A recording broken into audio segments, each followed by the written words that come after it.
Declaration for democracy.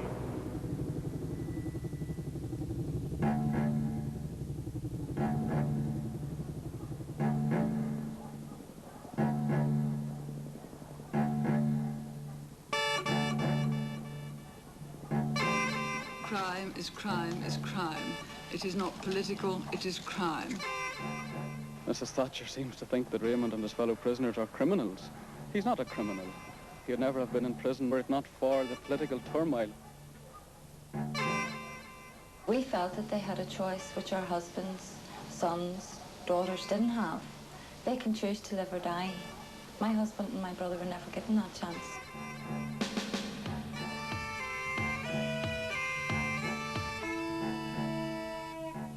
In 1981, the Maze prison on the outskirts of Belfast was the scene of a fatal confrontation between the British government and IRA prisoners.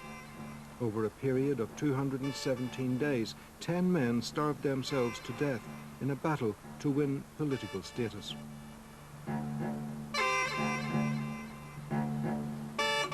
They wanted to be recognized as prisoners of war, not as ordinary criminals. If political status were given, then they could wear their own clothes in prison. It would also give them certain other rights not given to ordinary prisoners. These included freedom of association, the right not to do prison work, and the opportunity to organize their own activities.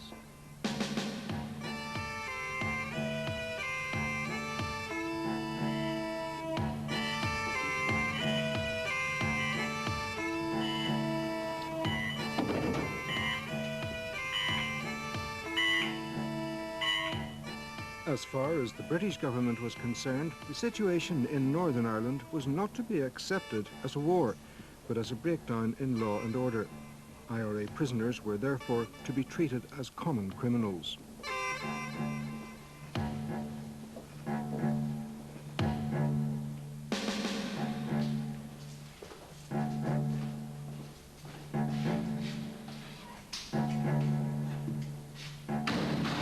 The IRA saw the government's position as a denial of its basic principle, that it was involved in a war of liberation in Ireland, and that its convicted men and women were prisoners of war. They had been sentenced in special no-jury courts because of the political nature of their offences. This alone, the IRA argued, was an admission that these were special prisoners.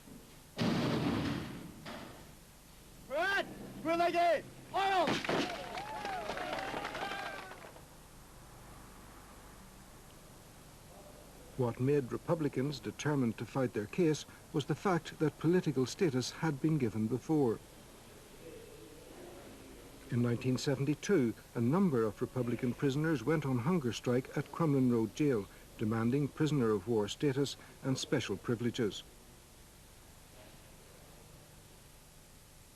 William Whitelaw, the Secretary of State at the time, gave way to special category status after 37 days before any of the hunger strikers died.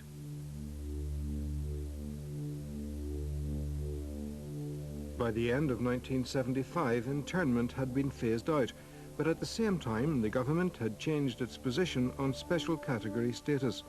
It announced that prisoners convicted of terrorist-related crimes after the 1st of March 1976 would be treated as ordinary criminals.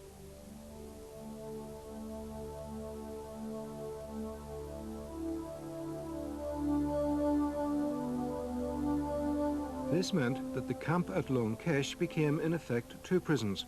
One, the Maze compound with its Nissen huts, held the decreasing number of special status prisoners convicted before the government's cut-off date, and the other, for new inmates, was called the Maze Cellular or H-blocks.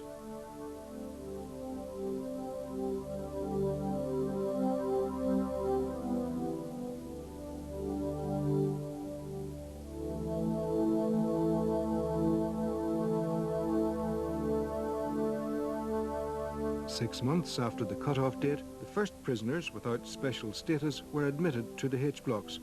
They refused to wear prison clothes because they didn't see themselves as ordinary criminals. For the next 4 years, their only clothing was a prison blanket, and they were confined to their cells 24 hours a day. The prisoners took part in a series of protests, culminating in the so-called dirty protest, when prisoners smeared the walls of their cells with their own excreta.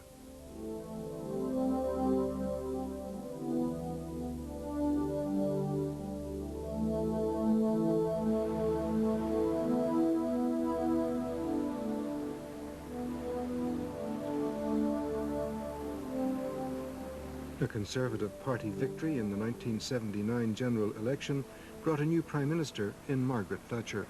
Good afternoon, Prime Minister. I would just like to remember some words of St. Francis of Assisi, which I think are really just particularly apt at the moment.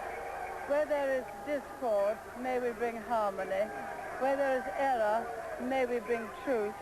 Where there is doubt, may we bring faith. And where there is despair, may we bring hope.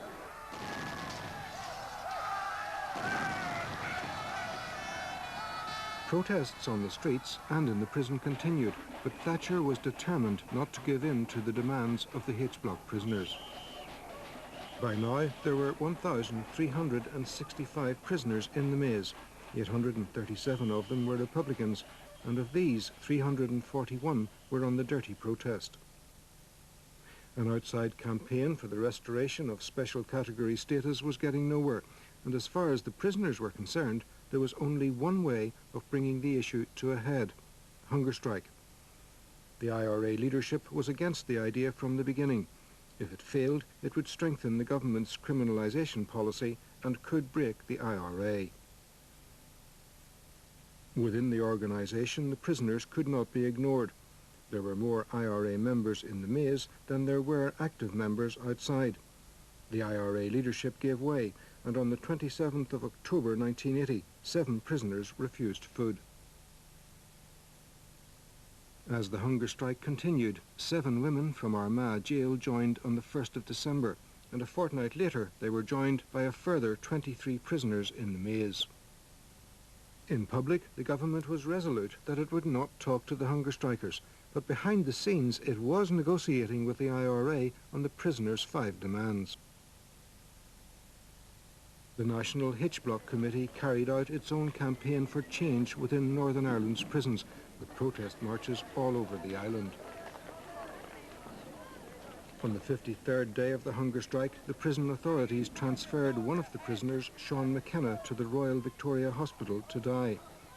The strike leader, Brendan Hughes, knew that a Foreign Office courier was on his way from London with a document offering a possible solution to the prison issue. Believing that McKenna was near death and that the government was prepared to deal, Hughes called off the hunger strike. When the Foreign Office courier arrived, it was clear that the document he was carrying did not meet the prisoners' 5 demands. By now the strike had been called off and the prisoners had no bargaining power. Bobby Sands had taken over from Brendan Hughes as the IRA's leader in the maze. He believed they had been outmanoeuvred by the government and was determined that a second hunger strike would have to be mounted. It was Bobby Sands who persuaded the IRA leadership that this strike could succeed. As leader of the IRA prisoners in the maze, Sands had studied carefully the lessons from the earlier strike. He believed that its main weakness had been that too many prisoners started to refuse food at the same time. Sands argued that the new hunger strike should be organised on a rolling basis, with a new prisoner going on the fast each week. That, if necessary, would eventually lead to a death a week as the strike went on, and place gradually increasing pressure on the British government to concede to the prisoners' 5 demands. Sands wasn't alone, as many of the other leading prisoners in the maze shared his view. Sands convinced the outside leadership of the merits of his approach. He had already stood down as the IRA's commanding officer in the maze in anticipation of the second hunger strike. Sands refused breakfast on the 1st of March. This was the 5th anniversary of the day on which the government began to phase out special category status.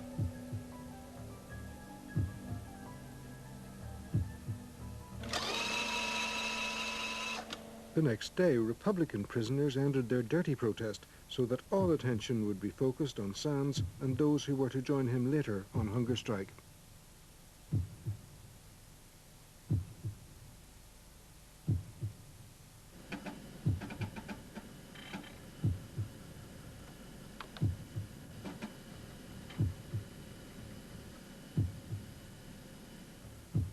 Four days after Sands refused food, the MP for Fermanagh South Tyrone died. Sinn Féin nominated Sands for the vacant seat to focus attention on the hunger strike. All of the other nationalist candidates stood down in what became a straightforward vote between an Ulster Unionist and an IRA prisoner.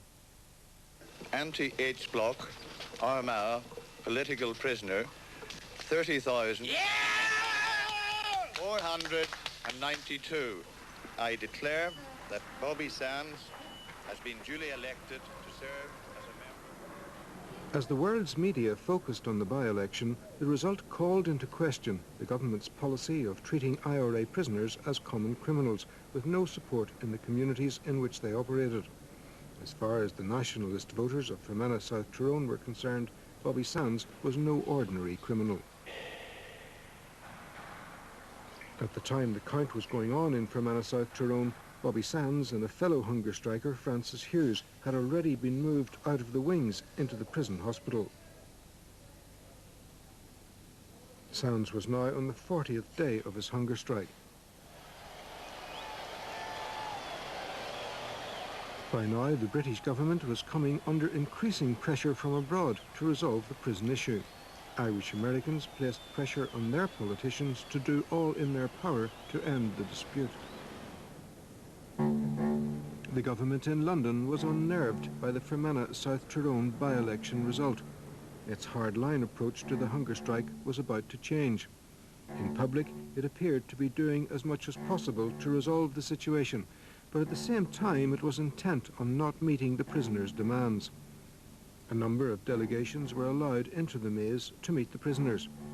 11 days after the by-election, 3 Irish MEPs were allowed into the maze to meet Sands. They tried to convince him to end his fast, arguing that they would do all in their power to change the British government's position. I found that I could not persuade him. I emphasised how important his own life was. I didn't think a life was worth that. But he was very determined, and I got the impression he was fully resigned to die. The southern politicians later tried to set up talks with the British government to end the hunger strike, but Margaret Thatcher refused to intervene. Crime is crime is crime. It is not political, it is crime. And there can be no question of granting political status. I just hope that anyone who is on hunger strike for his own sake will think fit to come off hunger strike, but that is a matter for him. Bobby Sands lapsed into a coma on Sunday, the 3rd of May.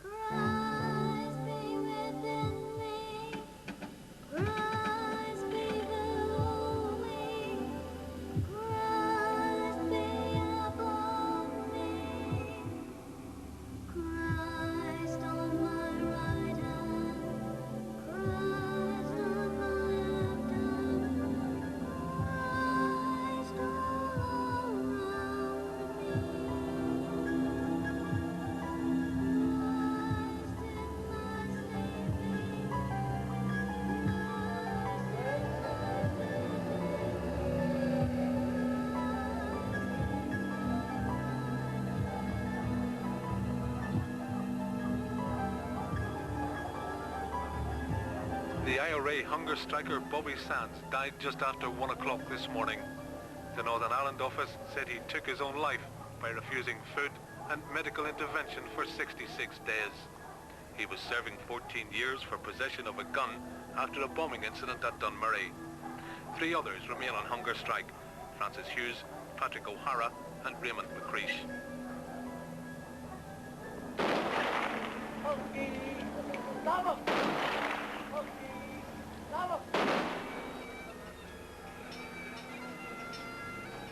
On the 7th of May, almost 100,000 people attended Sands' funeral.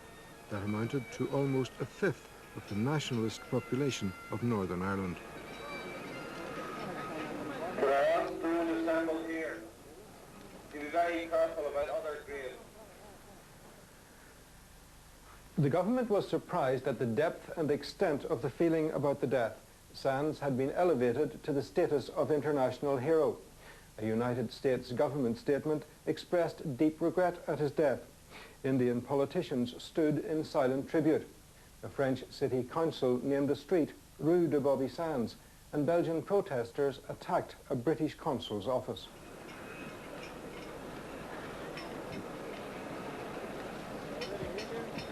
We have seen today the funeral of a man who took his own life, either by his own decision or because those behind him felt it was in the interest of their cause that he should die. And we shall shortly see, and the event deserves no less publicity, the funeral of Constable Ellis, a police officer who was murdered yesterday in Belfast in the course of his duties. The day after the funeral, Sands was replaced by another provisional IRA prisoner. At 5:30 p.m. on Tuesday, the 12th of May, the second hunger striker, Francis Hughes, died. It looked as if Sands' strategy of a death a week was unfolding as he had expected. News of Hughes' death meant more rioting in Republican areas of Derry and Belfast.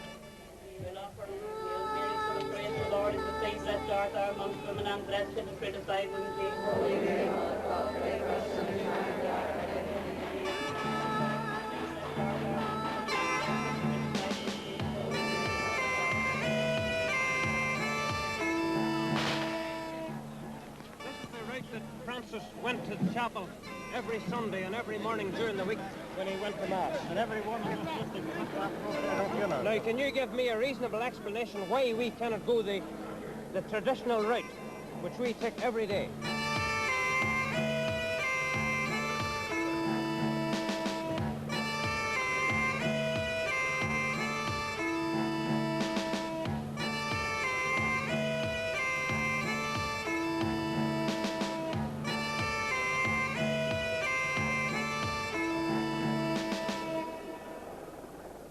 As news of Hughes' death was being broadcast, the new leader of the SDLP, John Hume, was preparing for a meeting with Margaret Thatcher.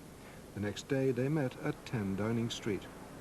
Hume found her determined not to compromise. The Prime Minister was convinced that support for the hunger strike would diminish as time went on. She also believed that the hunger strikers would be forced to give up when they found they were getting nowhere.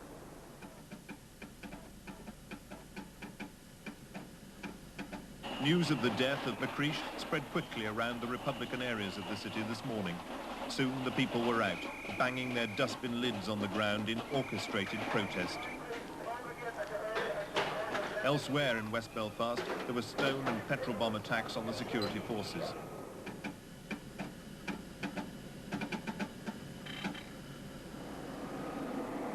Raymond McCreesh was buried in County Armagh, and Patsy O'Hara's funeral took place in Derry.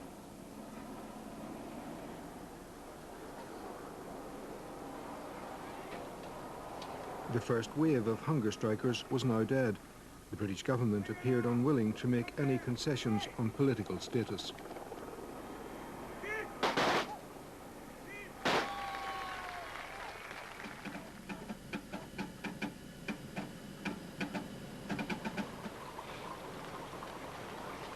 On the day that Martin Herson joined the hunger strike, Margaret Thatcher was paying a visit to Northern Ireland. During her stay, she claimed that the hunger strike was the IRA's last card and rejected claims that her government was intransigent. Intransigence and inflexibility is by the power who will not see that these people come off hunger strike. They could do it tomorrow. Poor prisoners have taken their own lives deliberately. I do not know of any religious leader or politician who is urging me to give political status. Not one. Every single one of them knows that to do so will be tantamount to giving some people a license to murder innocent men, women and children.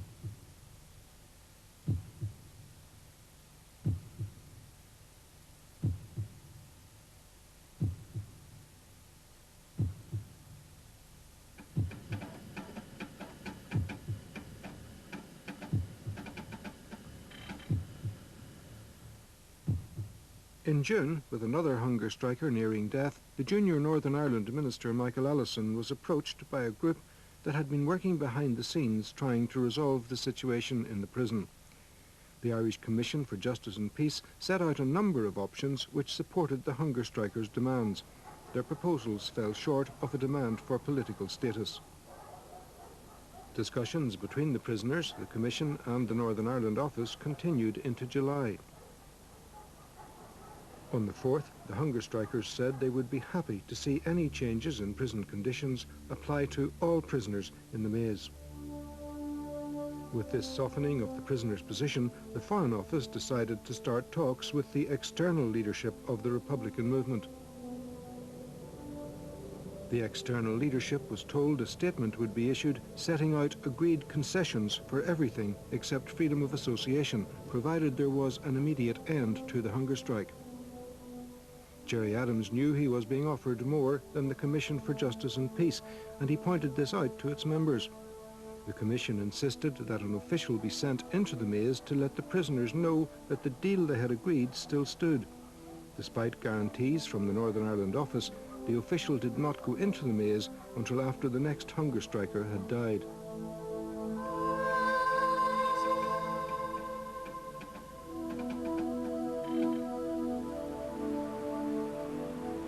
The news this morning is dominated by the death of IRA hunger striker Joe McDonnell and the impact it's had on the delicately balanced talks set up to resolve the crisis at the maze.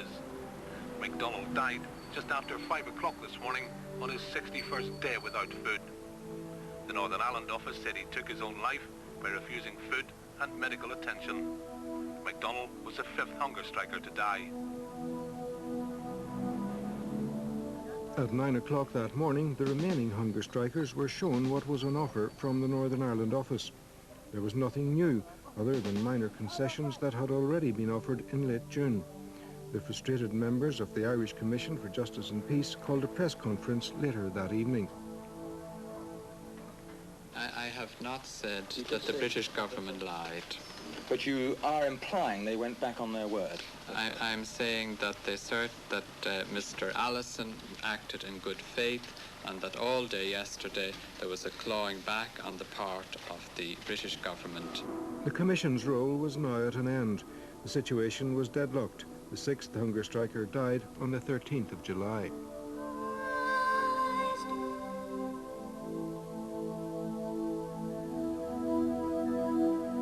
Five days later in Dublin, a demonstration in support of the hunger strikers ended in violence as the marchers were stopped from making their way past the British embassy.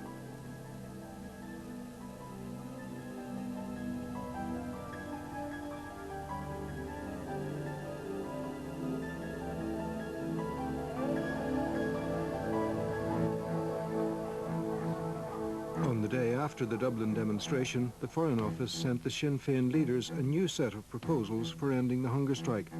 By now, international pressure was increasing on Mrs. Thatcher to find a solution. The government statement contained little new other than a conciliatory tone. It went on to emphasise that there was a limit to which the Prime Minister could go, because she would ultimately have to defend her position in Parliament. The hunger strikers rejected the government offer.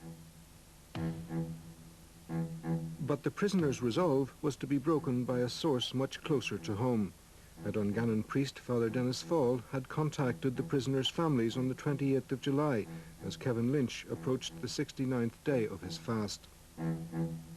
The prisoners had realised all along that the greatest threat to their protest was their own families. The law stated that once a person had lost consciousness, his life was in the hands of his next of kin. That night, Father Fall met the prisoners' families in Turnbridge. He told them he believed Margaret Thatcher would not make any further concessions and that nothing could be gained by more deaths. At a meeting later in Belfast, Gerry Adams told the prisoners' families that the IRA could not order the men off the fast. The next morning, Father Fall received a call from Adams saying that he was prepared to talk to the hunger strikers. Adams told them that if they decided to end the strike, then that would be welcomed. He pointed out that the British government was offering full or partial concessions on their demands, but despite this, the hunger strikers were intent on continuing. 2 days later, what the prisoners most feared took place. Paddy Quinn's family took him off the fast. The next week saw the deaths of 3 more prisoners.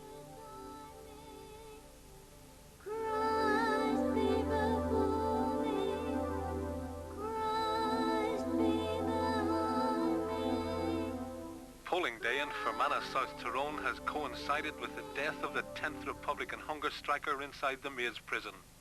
Michael Devine from Derry died just before 8 o'clock this morning.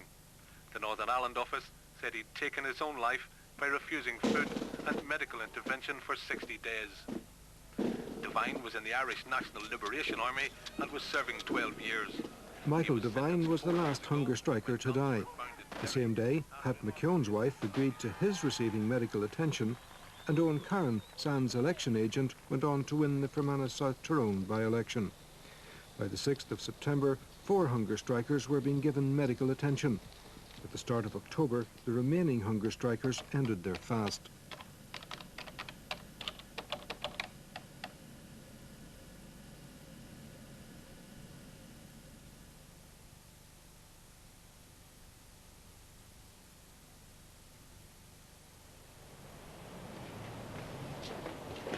Morning. James Pryor became the new Secretary of State in September. When he arrived in Northern Ireland, one of his first duties was a visit to the Maze prison. He welcomed the prisoner's announcement on the 3rd of October and had promised that he would look carefully at reform within the prison. 3 days later, James Pryor announced that prisoners in the Maze could wear their own clothes. Had such a statement been made in March, there would probably have been no hunger strike. Pryor went on to promise that part of the remission lost by prisoners would be restored. In other words, they would have less time to serve. Some other privileges were to be given, but prisoners would still have to do prison work. The government did concede on the work issue sometime later, but despite meeting the substance of the hunger strikers' demands within a relatively short period, no formal recognition was ever made of their right to political status. During the 217 days of the hunger strike, 10 prisoners had starved themselves to death, and 61 people had been killed in the violence that accompanied the hunger strike. 30 of these were members of the security forces. By the end of the hunger strike, popular support for the prisoners was turned to political advantage by Sinn Féin. At the party's Ardèche in October, Danny Morrison asserted its intention to enter the political arena. During the hunger strike, relations between the British and Irish governments had steadily worsened. What they feared most was a sustained growth in electoral support for Sinn Féin. Both governments were to realise that in spite of their differences, they had to get together to develop a strategy to improve matters in Northern Ireland. It was that realisation that was to bring about the Anglo-Irish Agreement of 1985.